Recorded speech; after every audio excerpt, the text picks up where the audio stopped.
Do you prefer Matt or Matthew? I don't actually know. Either way is fine by me. I think a lot of times in informal settings, it gets to Matt. Matthew's just as well.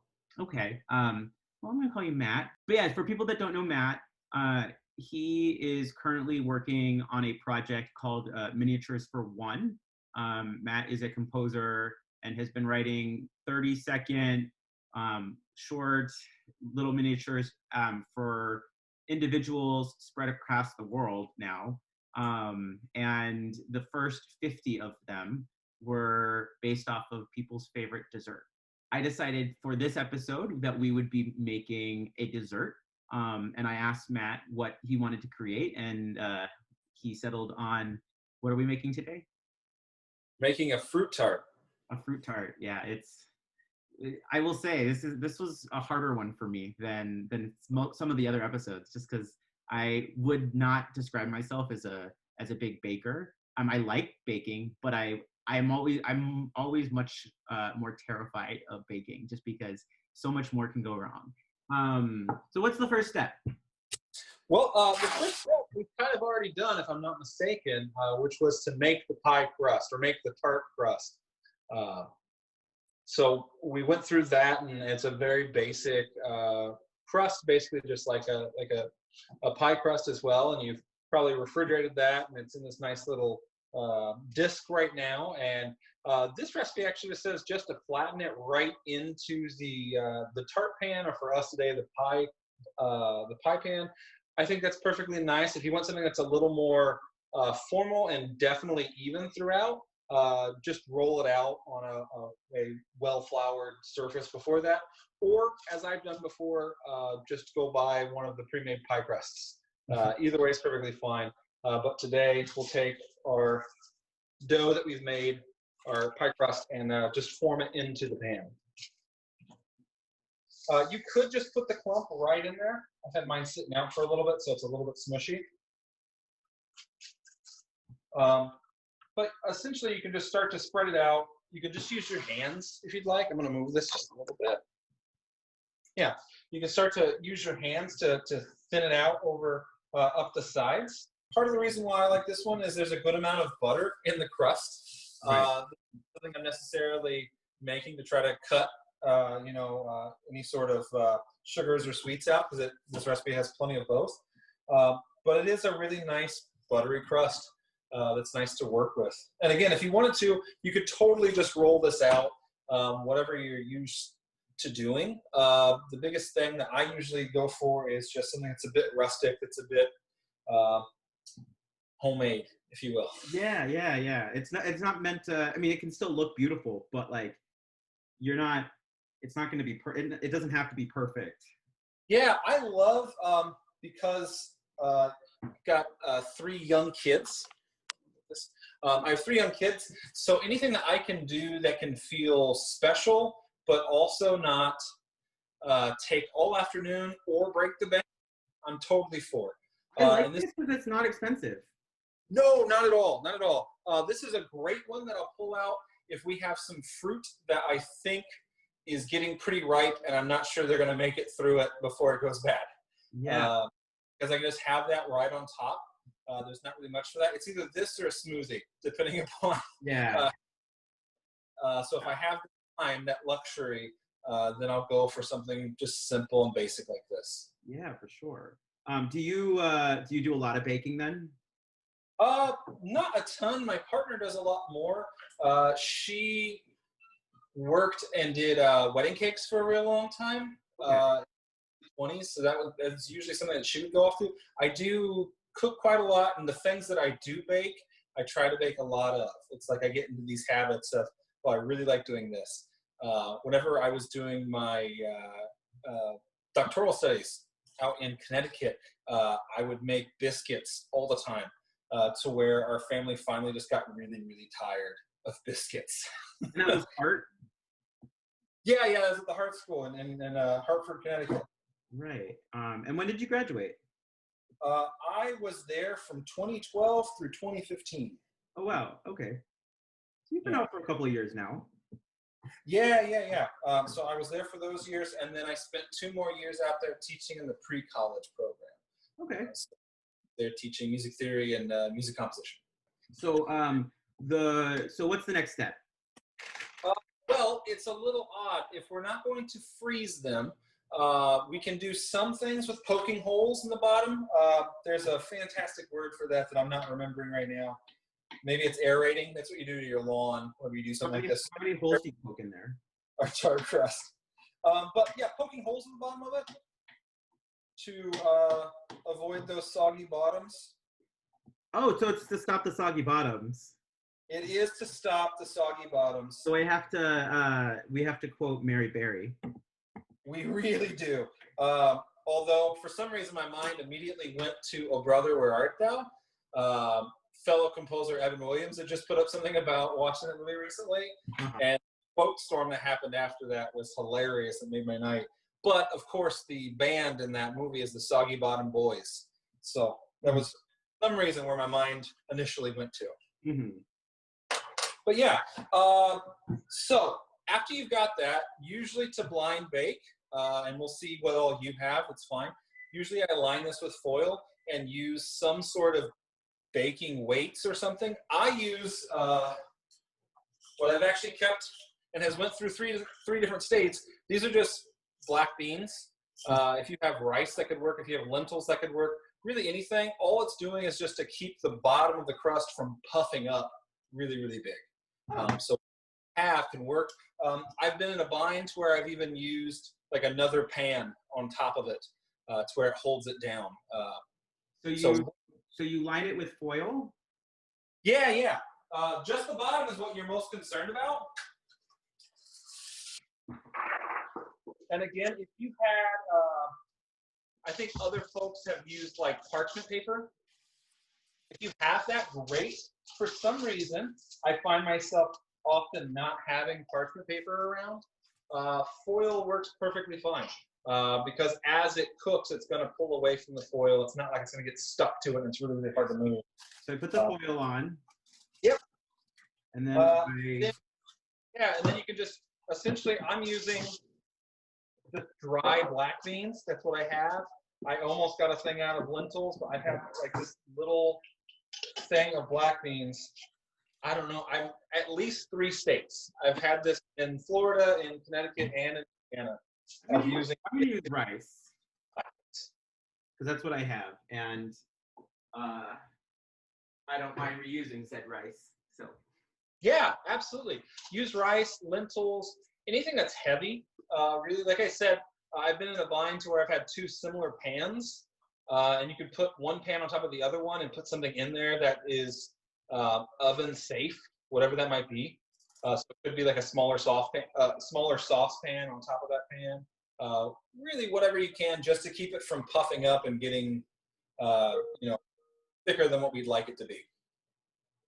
okay, so that's in there. My oven's already preheated. Same, yeah.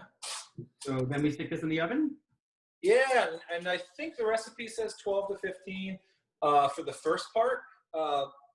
I would go more on the 12 sides because, again, you're blind baking it. You don't have a really good sense of how far it is along. It's just starting to look like it's starting to brown. It's not all the way done. It's going to bake some more after we take out the foil and the beans. But yeah, 12 to 15 minutes, probably more on the 12 side. Sounds good. Let's stick it in the oven. Awesome.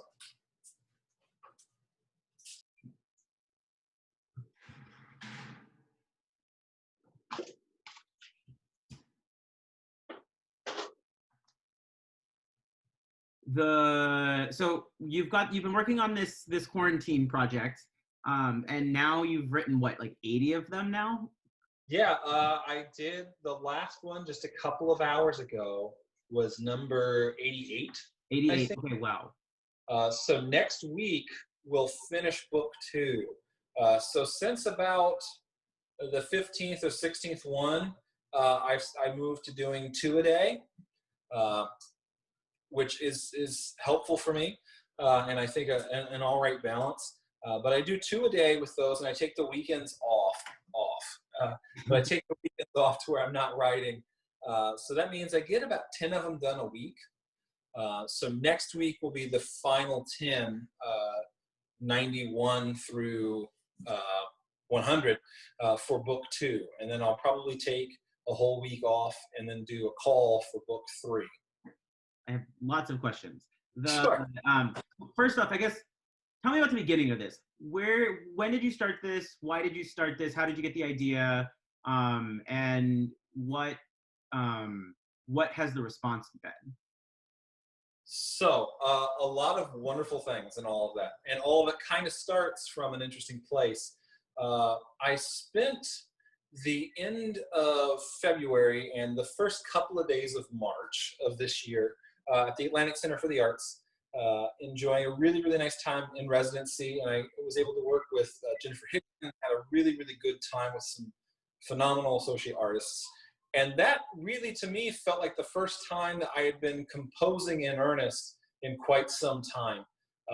Not that I hadn't written stuff more recently or had works that I was writing for other people, but for the longest time I just hadn't really felt like a composer. It felt like that was an afterthought of what I was doing. And that's a balance for a lot of folks. But following that time of being super, super focused in to where 24 hours a day, all you're thinking about is just writing music. Coming out of that was spring break at the university I was teaching at. And after that, it became clear we're not coming back from spring break. It's going to be online. So I was adjusting to this pace of, all right, well, I can't go back to the normal thing of office hours and all that stuff because that doesn't exist anymore. And I had this newfound rediscovery of enjoying composing and enjoying quite a lot of it. So I was a bit anxious, almost like my knee was just bouncing up and down. I was a bit just a nervous wreck or just a bundle of nerves. So I started thinking about what was it that I could actually do to feel connected to other people and to produce something with this new feeling of I really want to write a ton. And I had to go back and check, but it was probably like March 10th, maybe somewhere around there, that I had this idea of, okay, well, at the time we thought we'd all be out of classes and out of our normal stuff. We'd be quarantined for probably a couple of weeks. So the initial post was actually, hey, I want to write some small pieces for people. I'll do one for each day that we're quarantined or that we're separated from everybody. The first 15 people I'll write for. And that filled up super, super quick. So then it went up to like 35. And then they kept on going nonstop, and I realized I was going to have to put a cap. So I decided to make 50 the last one. Which I think I was like 42 or so. I was in like the 30s or 40s or something like that. Yeah, it went quick, which is, I don't know, it's helpful because sometimes I think it's easy to come up with these ideas and feel like, oh, that was probably pretty dumb, or no one's going to be interested in that. There's always that imposter sort of syndrome going on there of, oh, no one's going to want to do that. So there is some sense of validation of like, oh, great. And then more importantly, you start to see all of these wonderful artists, yourself included, that you're like, I get to work and write with these people, which is awesome. So I went through all of that. We finished up book 1 in, I want to say maybe early April, if I'm not mistaken, or mid-April maybe. But made it all the way through that, and then it became really clear that I should be continuing on with writing some more of those. During that time, I was approached by a small publisher based out of Ann Arbor named Justice Theory Press, whom you're familiar with as well, Spencer. And they were interested in publishing the project and seeing about how we could work together to try to get this out there and try to do some more help for the community. So they had a bit of a partnership with New Music USA, with having everything, all the proceeds from the project, for anyone who would buy it in digital or print form, all those proceeds would go to their New Music Solidarity Fund, which is funding small grants for musicians and artists who find themselves out of work because of COVID. Wow, yeah. Yeah, I will say, just a shameless plug on my end. I am affiliated with Justice Theory Press in the sense of they are my publisher. But that is not why I asked Matt to be on the show. But yeah, no, I think that to me was the thing that I was most excited about once it got done. Like at first it was like, oh, this is a fun project, and I will say, like, when I received mine, which was from Melodica, and I have played Melodica professionally, and I have been paid to play Melodica in a concert. So I felt comfortable at saying, hey, I will play Melodica for this, because I bet you haven't gotten one of those yet. And I will say it was written very well for Melodica. Which is hard, actually, because when people try to write for Melodica, they tend to treat it like a piano. But as soon as you start playing more than like 3 notes, maybe 4 at a time, it gets really hard for the player, because it's a wind instrument. And that's why, I am also a saxophonist, so I feel like, that helps me as a melodica player in a way that maybe maybe somebody who is like a piano player or a string player might not necessarily have, because they have not practiced like air support and breathing and whatnot. And so but anyways, that's my own anecdote. But the partnering with New Music USA and the New Music Solidarity Fund, I will say I've also worked at New Music USA, and I did for a brief amount of time. And Deborah Steinglass, who worked at New Music USA for a very long time, will be on the show in September. So it's this is an organization I do have a relationship with, and when I saw that they were doing this, and it was supported by some really spectacular composers and performers who really had the financial mean to come to action for those who didn't. I think it's just really special, and I think that like in this time, I think it's really easy to think about how are we going to survive as creatives and as as creators financially. And I mean, you have a family with kids, and this is an uncertain time financially, and so to actually then go and create something and sell it but not actually see profit from it, I think that's actually a very bold thing to do. It was a big it was something that was on at the very beginning of the project. It was something I was really, really mindful of, because the last thing I want would be to make some sort of commodity out of something. Most importantly, because I found myself to be in the privileged few who at the time was gainfully employed, who had pretty good job security at a university. I had an institution to where my, yes, the way I'd be working would be changing, but my income would not be changing from that. So that was something I saw of, okay, well, I've got it pretty all right here. What can I do to try to help others in any way? And the weeks leading up to this, I remember reaching out to lots of artists to see, like, what can I do to purchase your music? How can you make this happen? And then I started realizing one of the things that I thoroughly enjoy, and one of the things that seemed to be something that I do, at a decent level, is just writing music for other people. And one of the things that I love more than anything else is to be working with friends on music and making music with friends. So to get that chance, even though I can't see these people in person, or some of these people I've never met in real life, and some of the folks later on I've never met even online. They were folks that were introduced to me. But to be able to connect and have that communication with someone is like being able to have coffee over Skype or Zoom, or just to catch up with somebody. Yeah, my sides, you can see the difference in the dough. The dough will start to, I don't know, you can tell what really, really wet dough looks like and the dough that's starting to cook. And I bet along the rim, all of that dough for you is probably starting to cook, and the stuff in the bottom is still pretty soggy looking. Mm-hmm. We don't want the soggy bottoms. You don't want the soggy bottoms, no. But I'm going to be honest with you. I am struggling to create right now. And when I received my melodica piece, it was like the first time like that semester, like in that during quarantine, where I was like excited to make music. It really was, because it was just like, it was not stressful because it was only 30 seconds long.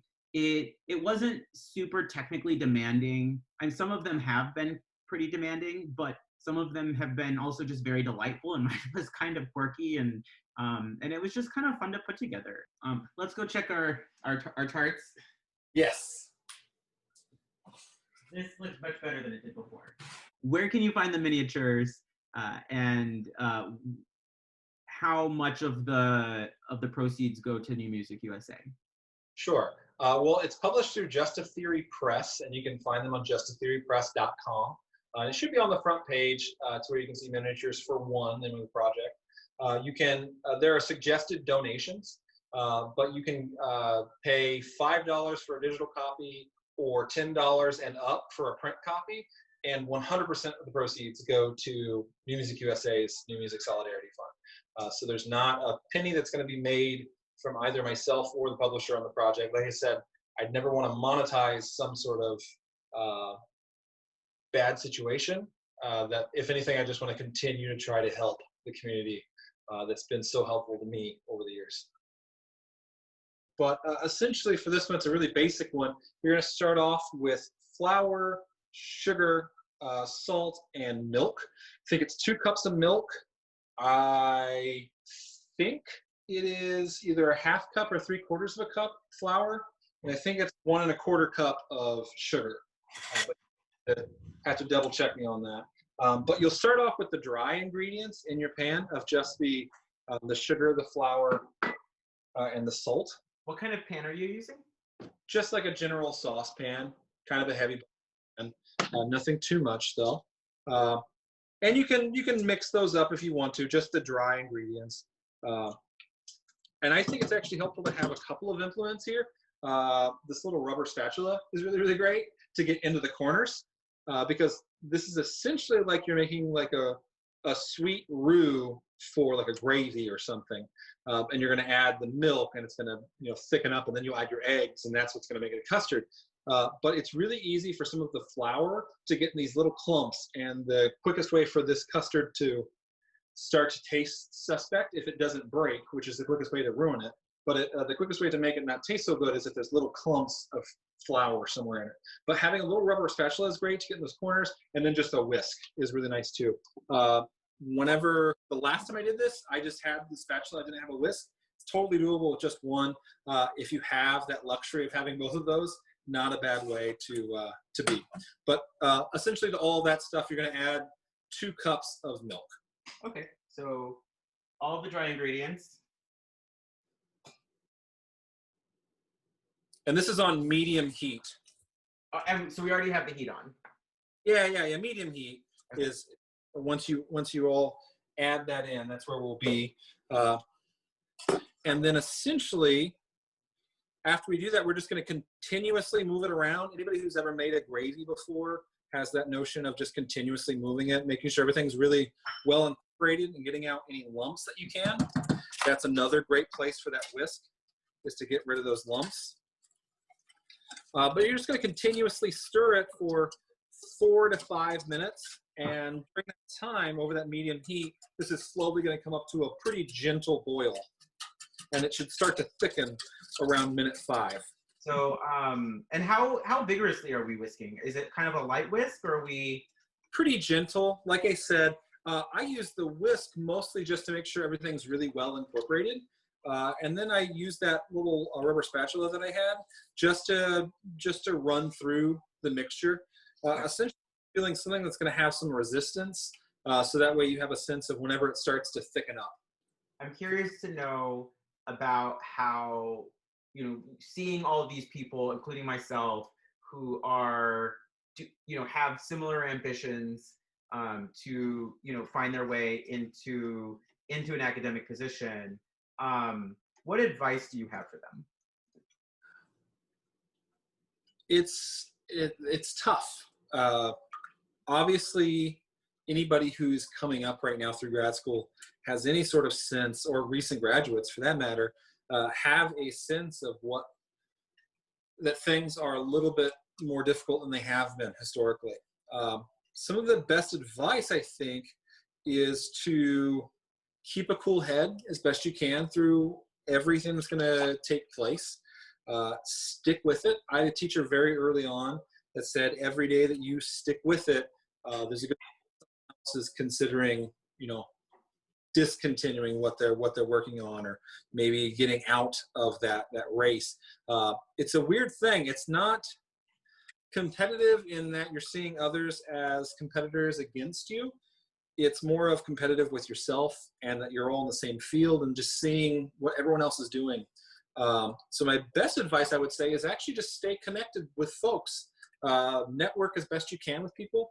Network sometimes gets this cringy sort of feeling to it. It's like one of those buzzwords, like synergy sometimes, at least in my experience. But essentially, network's just a way of saying, make sure that you get to know lots of other folks in your field.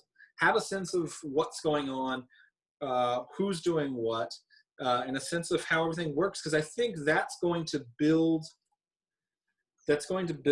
a lot in the way of how you speak to potential employers and just organizations that you're working with. It's just a sense of knowing what is actually going on in the field, who is where, what's happening where, because there's a good chance down the road you'll end up being able to say, hey, that person just went there. I knew them whenever they were there. And that's usually how so much gets done in our community. It's such an incredibly small world. Through this miniatures project, there was someone the other day that I just met, and it turns out that they had went to college with both people that I was writing for that day. But both of those people I knew elsewhere as well. That I had also went to college with one of those people somewhere else. That it's hard to really actually fathom how incredibly small our world is, especially if we're thinking just the new music world. Another sometimes cringeworthy word. Yeah, I will say multiple people who you wrote for are appearing on the show. So. Oh, that's great. And the first episode is Robin Makesons. So. See, that's a fantastic thing though, because Robin and I met at Fresh Ink, like 2016. So we met those 4 years ago, and she performed on the piece that I wrote for the group there, a fun little piece for Pierrot ensemble. And I had kept up with what Robin was doing online, but we hadn't gotten a chance to work together since then. And then finally this opportunity arose. And that's one of the great things, is to realize that sometimes it won't be the right time right then to have that that moment or that chance to do something immediately with somebody. Sometimes it's just going to take a while before everything lines up just right to be able to do something. Oh, here we go. It's there. It is. It goes quick.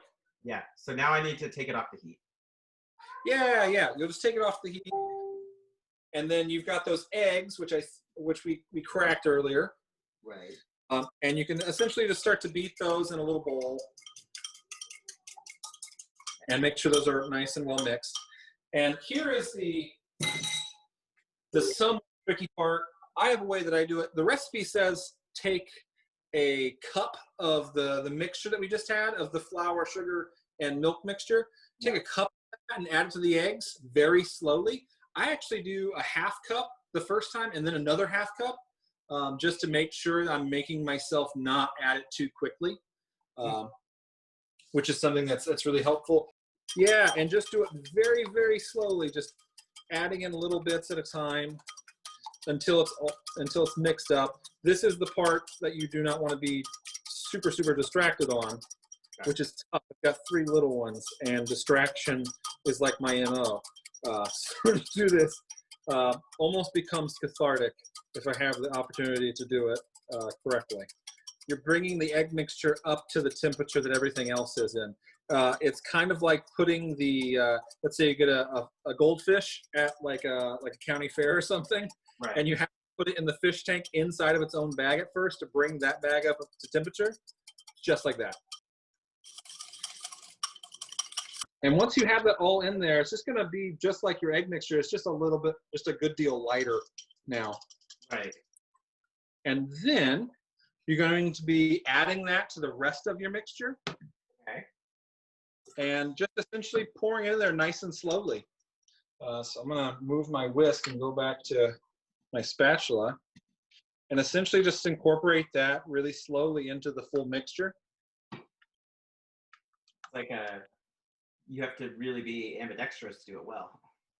Yeah, that's the reason I was saying the third arm thing. It's really helpful. And the other person doesn't necessarily have to be a fantastic cook. You just need a third, like, I just need you to dump this out. Just do it slowly. And this is still off the heat, correct? Yeah, it's perfect. We're going to put the heat on a bit. That's fine. And the pan that everything else was in, that original mixture, that roux, if you will, it's still going to be pretty warm anyways. We're just trying to take as many steps as possible to try to keep this from becoming scrambled eggs. Albeit very sweet scrambled eggs. We don't really want that to happen. It should be essentially like a slightly runny pudding at this point. Yeah, that's absolutely right. And you're going to put it on, and this recipe basically, it's I don't know technically what the difference would be between a pudding and a custard. I'm guessing the amount of eggs, but you're going to put it on low heat at this point.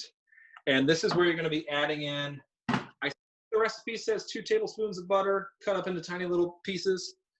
This is where you'll be adding your butter and whatever form of vanilla you'd like to be using. Some sort of vanilla extract. And essentially, you're just going to mix that all in. And we're going to heat this until the butter melts, and it's going to slightly thicken up. This is on just low.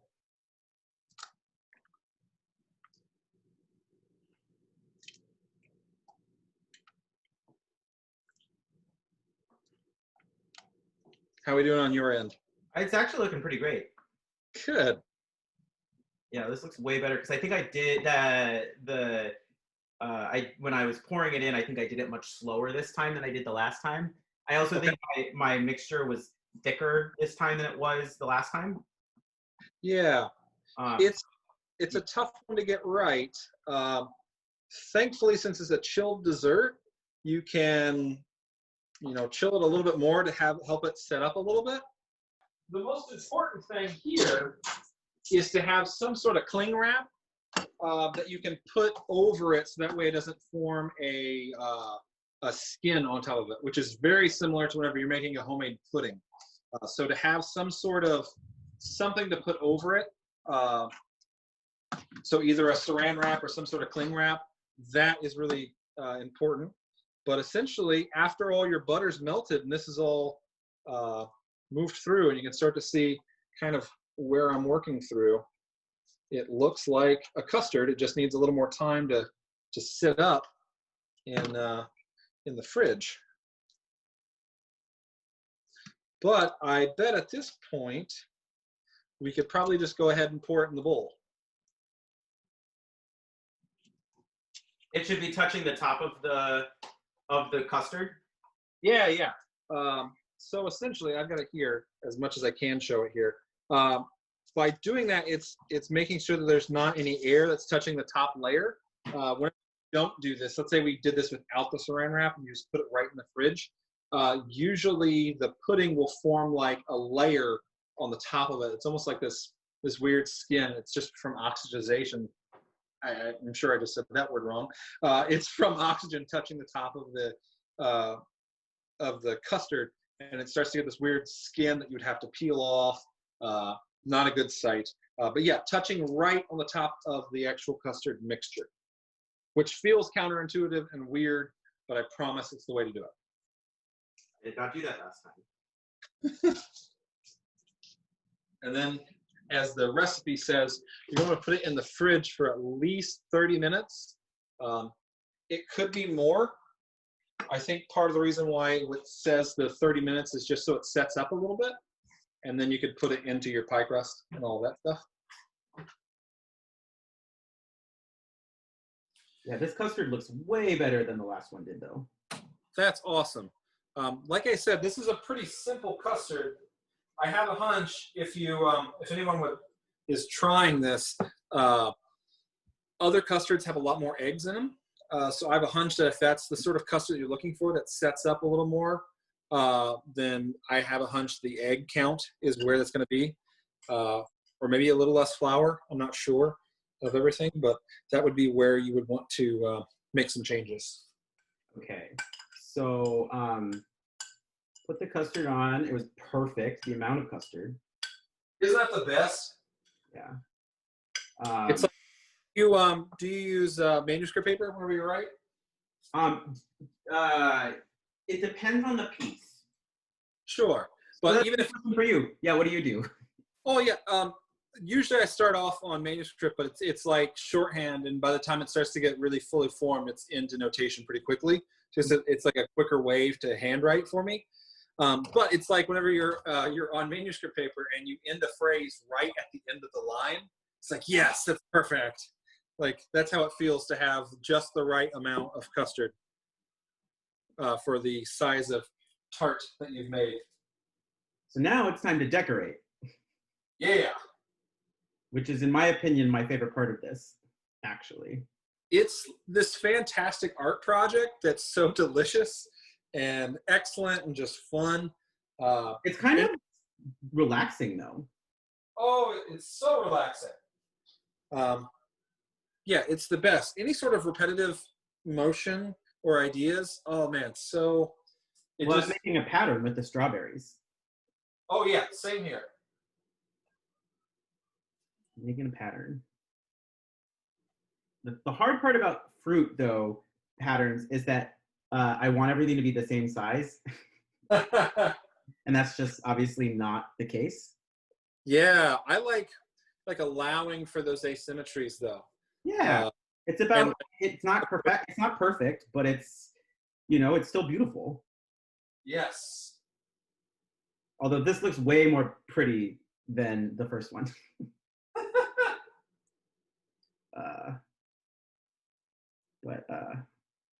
Anyways, okay. So while we're doing this, because this is going to take a minute. Yes. Okay. So do you write by hand usually? Like I said, I usually start off on some manuscript paper. For this project, it's been a very minimal amount of that because I get 60 minutes to write the whole thing and engrave it and contact people. So usually it'll just start off with an idea. It could be just a few notes, and it'll be something that I'll jot down just to see what it looks like on the page. There's something for me, just the visualization of it usually helps to see about where else it's going to go and what the form might look like and how that might be all put together. But for a lot of pieces, especially larger pieces, usually it starts off with some version of a piano score for not the whole piece, but quite a lot of it.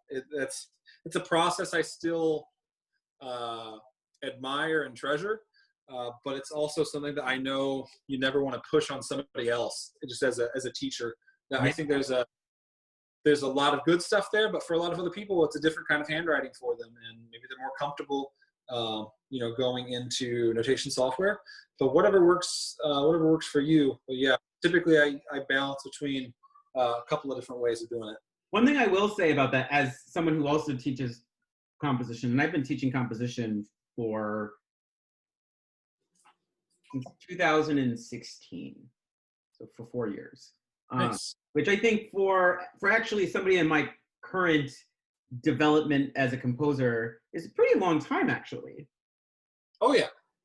Because for some people, and like this is something that a lot of students don't know, that for some people, the first time they teach composition is at a university. Because it's not like people are going and getting composition lessons for their kids all the time, right? Yeah, it's a bizarre sort of thing that is different than a lot of other instruments, to where it wouldn't be too far-fetched to think about someone taking just piano lessons on their own, not affiliated with any institution, just someone who gives piano lessons, perhaps even out of their house. but it could be from like a recreation center or from like music school or anything. It could be from lots of different places. But for composers, especially at a young age, it's not normal place as much, especially whenever it's just a one-off sort of thing. I think for folks who are pre-college, I only give lessons to maybe a handful of students that were not at the institution I was working at. And it was usually just because they were too far away, or there was some special circumstance so that would be why the student probably wouldn't excel in that situation. I had one student who had a lot of social anxieties and were developing in an interesting way to where it would make a lot more sense to actually do lessons at their house rather than have them come to the institution I was teaching at. Not every institution even lets you do that. No. And the thing is what's really important is it wasn't through the institution. This was an on my own sort of thing, to where I wasn't using any of their resources to make this happen. They reached out to me first. I recommended the institution. They said they probably want to work, and then I worked this out along the way, which is completely fair. And something that's really important, I think, too, is to realize that not every student's going to thrive in that setting. That's something that's really crucial and something that's missing a lot of the time from higher ed institutions. There's a lot of pressures from the top down to get folks in and out of the institution as quick as possible to show efficiency. And I just can't stand the idea of education just being about efficiency. Maybe being about efficiency at all, actually. It's about learning instead of being efficient, but sometimes that gets in the way. I don't know, it's a tangent. Absolutely, no, I agree. Ooh, I love this with the lemon zest. I just put lemon zest on it. Good. It gives it, like, it almost looks like little gold flakes. Oh, I love it. Yeah, but no. So one of the things that I suggest, though, is that young composers should try to compose with every kind of method at the beginning, because they might discover during that process things that they didn't even know could be an option, right? So half the time I'm suggesting things that I don't even do, right? But I have tried at some point in my life, right? Yeah, I think that's crucial, and it's usually just because you're missing out on something. Like the easy excuse that everyone gives to not go directly into notation software is, well, it's going to play it the same every single time. You're composing for that machine rather than the performers you're going to have. It's going to have balance issues, yada yada yada, all that stuff. Yes, that is definitely a surface level issue, and that's, unfortunately, it's pretty problematic amongst a lot of young composers in their orchestration. Like, that's a big thing. But that'll get worked out in orchestration classes, get worked out in composition classes.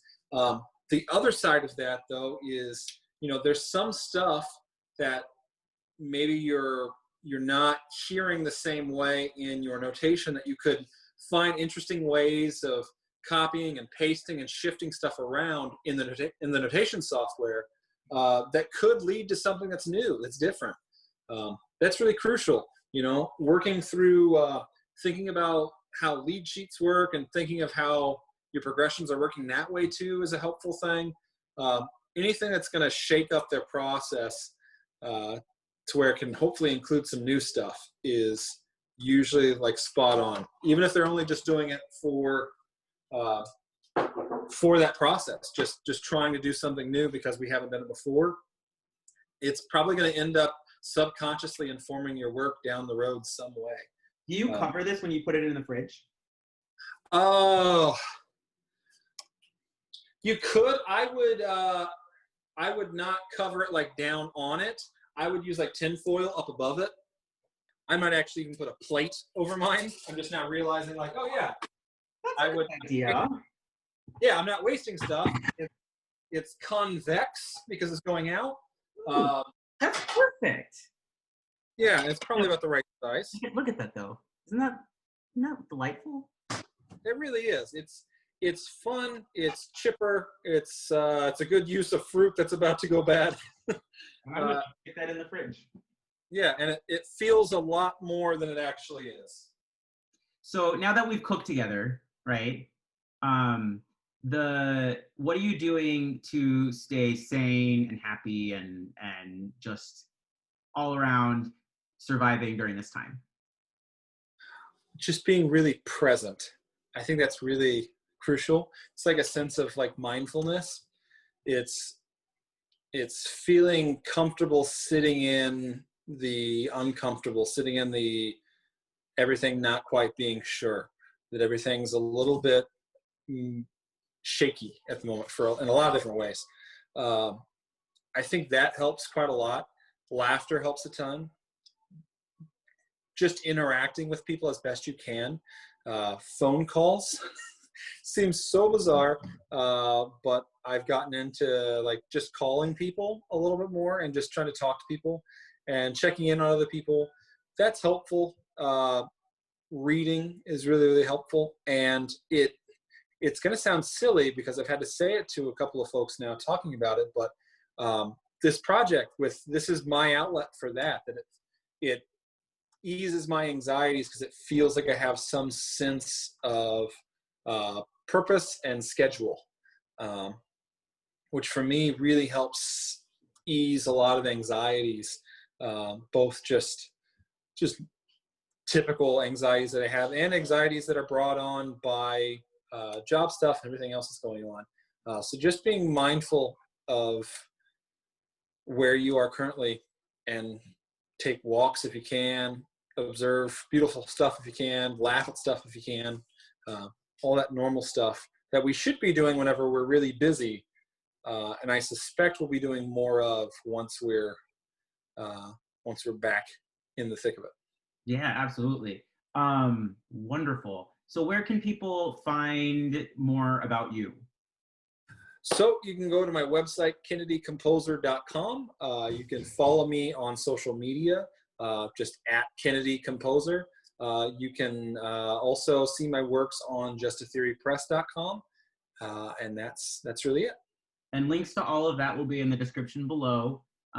Make sure that you go and visit Matt's stuff. And if anything that can be liked, you should like it. And make sure that you like this video, subscribe to the channel. Please post down in the comments your attempt at making the tart. I'd love to see what you're able to create, all the beautiful designs with the fruit. Know that you don't have to use the fruit that we use. You really can pick. There's a number of different types of fruits that you can use, and just do what tastes great to you. And thank you so much, Matt, for being on the show. I look forward to continuing our relationship, and hopefully we can have you on again, and maybe next time we can have you cook something. Sounds good.